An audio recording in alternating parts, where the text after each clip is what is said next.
If Pakistan's founding leader, Muhammad Ali Jinnah, were asked to walk the talk, he would probably end up in a diametrically opposite direction to his talk.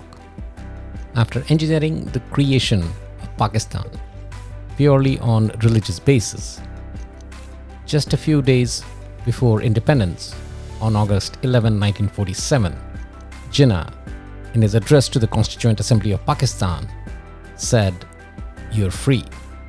Free to go to your temples, you're free to go to your mosques or any other place of worship in the state of Pakistan.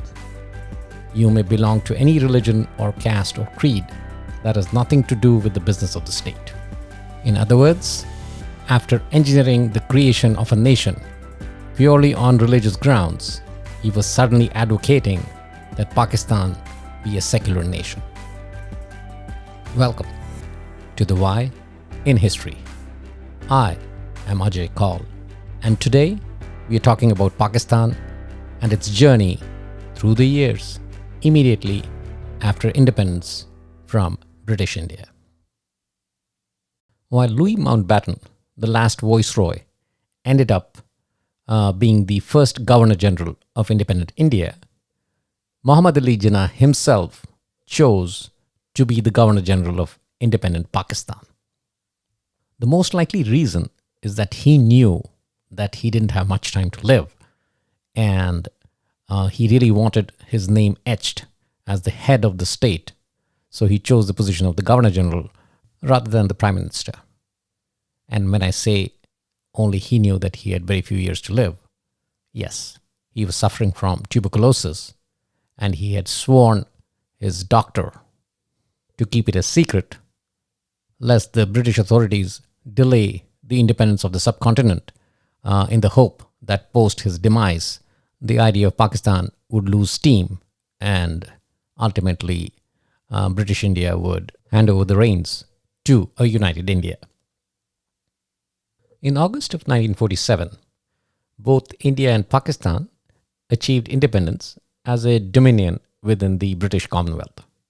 Dominion meaning they were tasked to draft their constitution, and till the time they adopted a constitution, even though independent, they owed allegiance to the British crown. Within 2.5 years post-independence, on January the 26, 1950, India formally declared itself a republic and adopted a new constitution. Meanwhile, Pakistan, with Muhammad Ali Jinnah as the Governor General, had Liaquat Ali Khan, one of the trusted lieutenants of Muhammad Ali Jinnah, as the Prime Minister. Now, the interesting thing about Pakistan was that it was comprised of two distinct regions: the Western region, which had majority of the provinces, and the Eastern region, which comprised of the Bengal province. And the two regions were separated by some 1,000 miles or 1,600 kilometers of Indian territory. Now, Jinnah, in effect, had a very formidable presence in Pakistan, and he was looking forward to its independence existence as a democratic entity with a parliamentary system.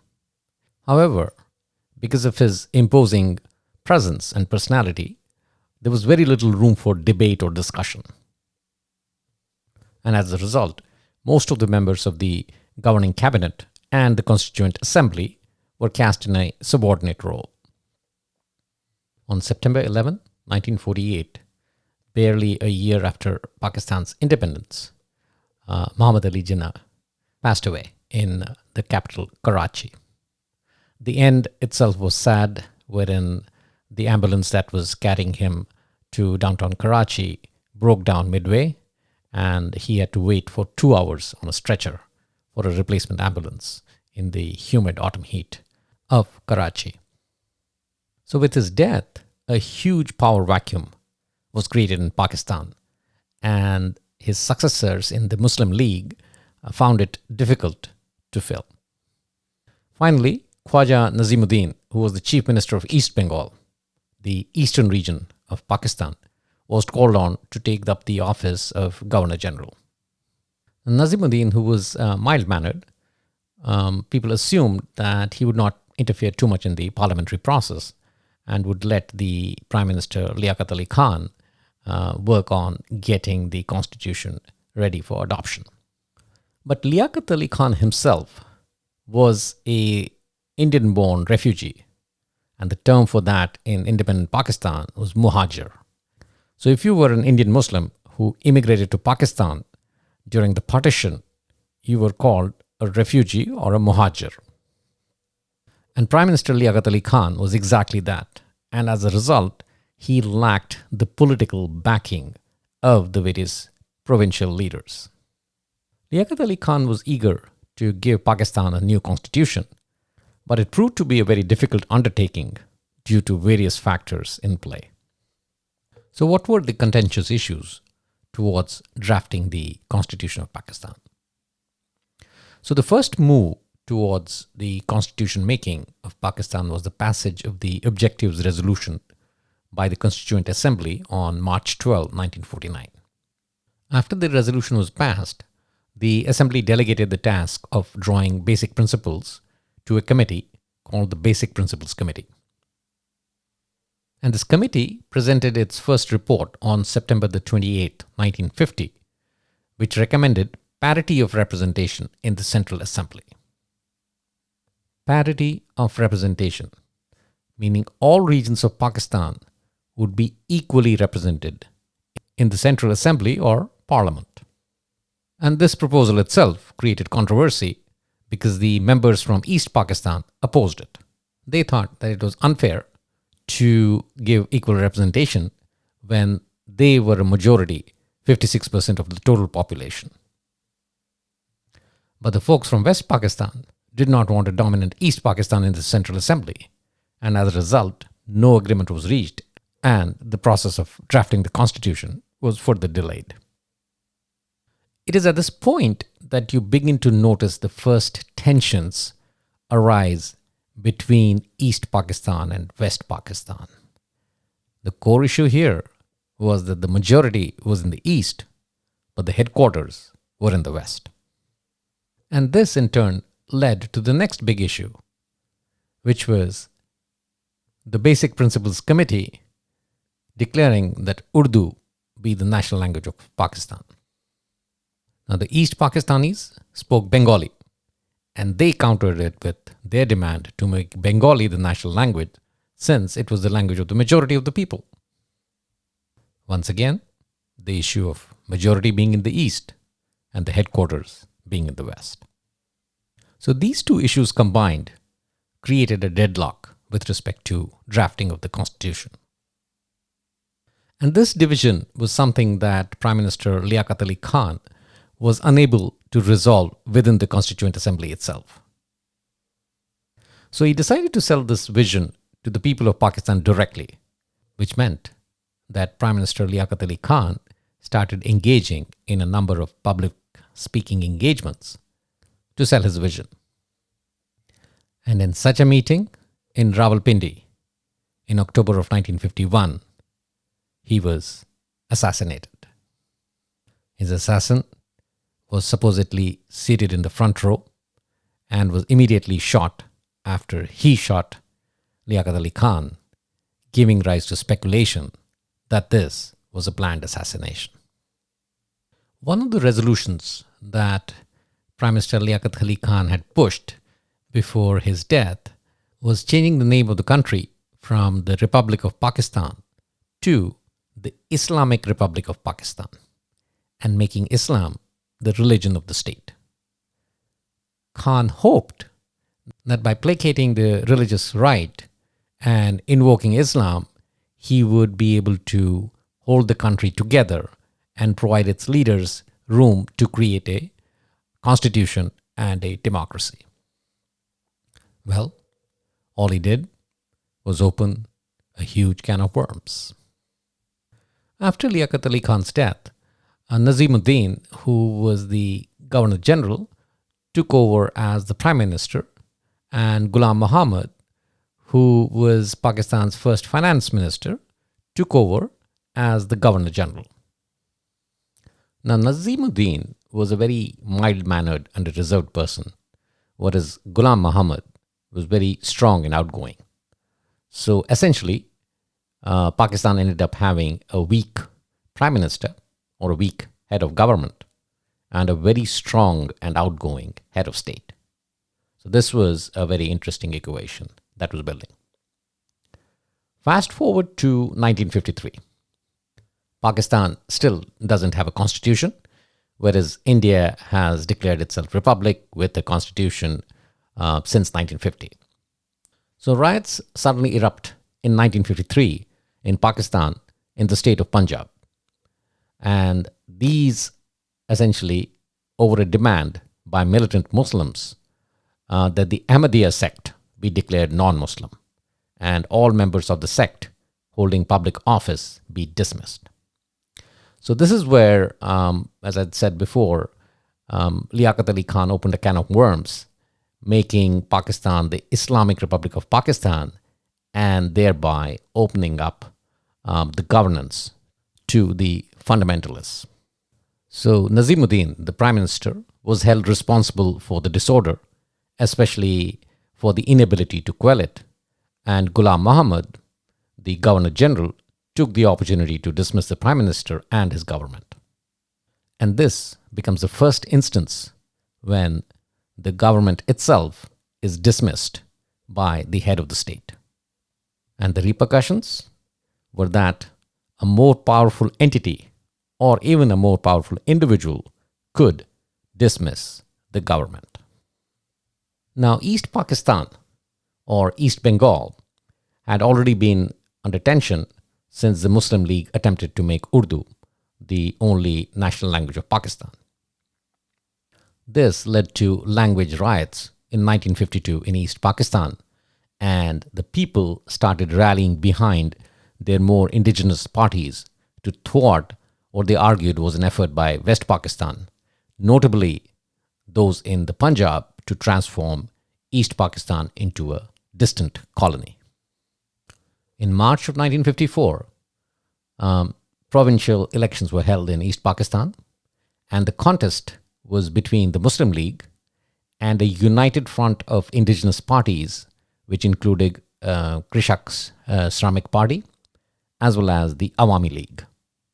When the ballots were counted, the Muslim League not only lost the election, but was virtually eliminated as a viable political force in the province.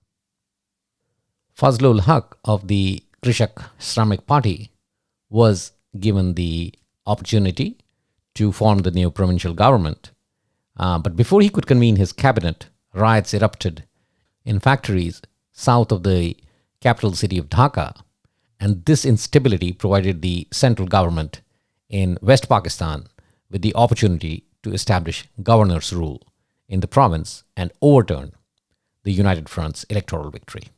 And it is here that a civil servant and a former defense secretary and minister in the central government, Iskandar Mirza, was sent to rule over the province until such time that stability could be assured. Now, Iskandar Mirza did not have any intention of implementing the results of the election in East Pakistan, nor was he interested in installing a new Muslim League government there. But the Muslim League's defeat and its elimination in the province necessitated the realignment of the Constituent Assembly. By now, the power of Ghulam Muhammad as the Governor General had been increasing multifold, and the Constituent Assembly tried to curtail these. The Governor General's response to this curtailment? He dissolved the Constituent Assembly and reorganized the central government. The High Court did not reverse his decision. However, it did insist that another Constituent Assembly needed to be organized since the constitution making was not to be interrupted. So Ghulam Muhammad, the Governor General, assembled a cabinet of talents that included personalities such as Iskandar Mirza, General Muhammad Ayub Khan, and H.S. Suravadi to spearhead this effort. By 1955, the Muslim League was a mere shadow of its former self, with bureaucrats mostly having taken control of the party. Ghulam Muhammad by then had fallen seriously ill, and he was forced to relinquish his office, and Iskandar Mirza succeeded him to the post of the Governor General.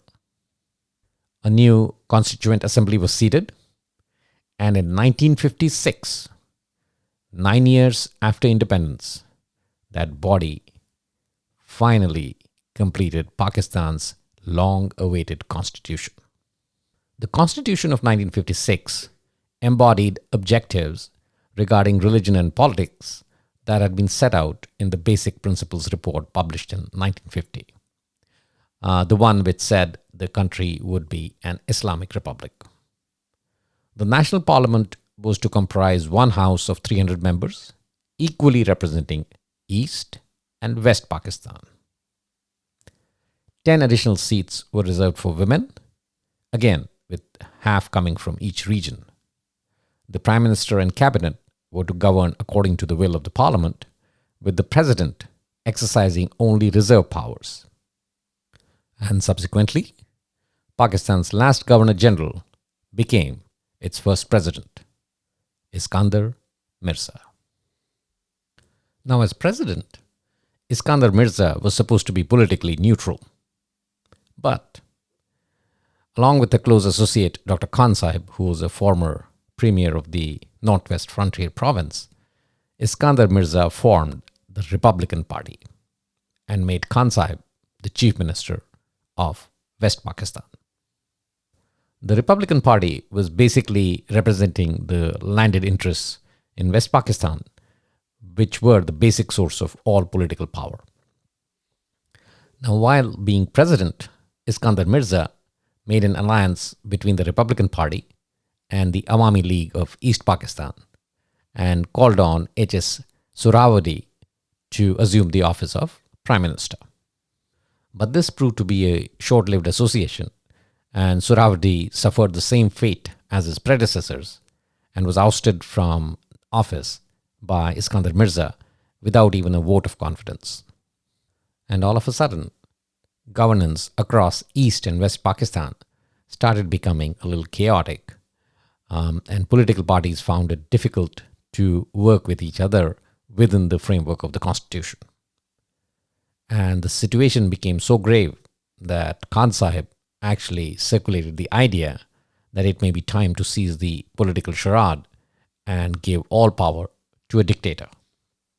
And subsequently, on October 7, 1958, approximately 2 years after it was adopted, Iskandar Mirza abrogated the 1956 Constitution.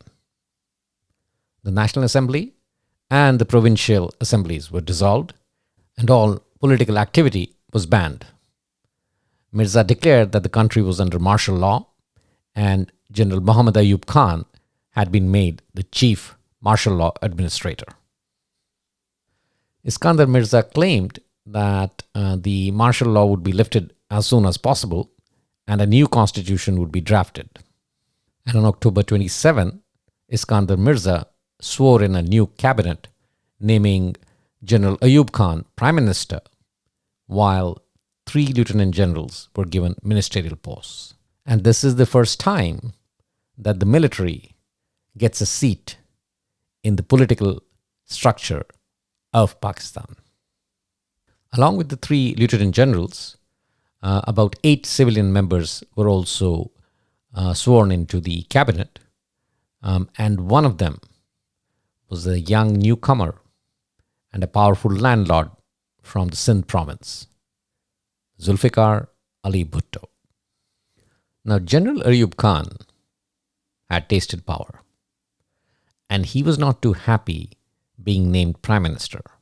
He felt that President Iskandar Mirza was attempting to end his military career and ultimately force him into oblivion. So on the evening of October 27th itself, General Ayub Khan decided that if someone had to go, it had to be President Iskandar Mirza. So on the same day, Ayub Khan's senior generals presented Iskandar Mirza with an ultimatum of either facing permanent exile or prosecution by a military tribunal. Iskandar Mirza immediately left for London, never again to return to Pakistan.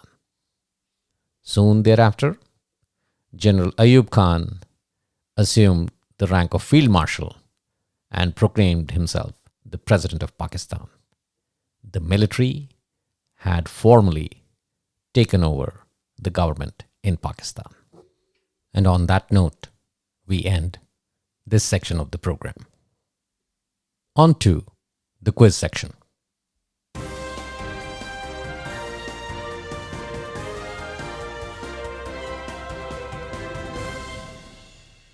Question from the previous episode. After the Nuremberg and Tokyo trials post-World War II, what was the next formal international prosecution of war crimes via a tribunal? In May of 1993, in an attempt to prevent further acts of ethnic cleansing in the conflict between the states of the former Yugoslavia and to restore peace and security to the Balkan region, the United Nations Security Council established the International Criminal Tribunal for the prosecution of persons responsible for serious violations of international humanitarian law committed in the territory of the former Yugoslavia since 1991. So the answer is A, territory of former Yugoslavia since 1991. Question for the current episode. No Prime Minister in Pakistan has ever completed their full term in office. So who has had the longest stint as Prime Minister within a term in Pakistan? Is it A, Liaquat Ali Khan, B, Yusuf Raza Gilani, C, Nawaz Sharif, or D, Zulfikar Ali Bhutto? Once again, who has had the longest stint as Prime Minister within a term in Pakistan? A, Liaquat Ali Khan, B, Yusuf Raza Gilani, C, Nawaz Sharif, or D, Zulfikar Ali Bhutto? The answer will be provided in the next episode. That's all we have in today's episode. In the next episode, we look at one of the most game-changing events of the late 20th century, the collapse of the Soviet Union, the factors that led to the collapse, and the aftermath and the impact to the world as a whole. Till then, stay safe and keep looking for the why in history.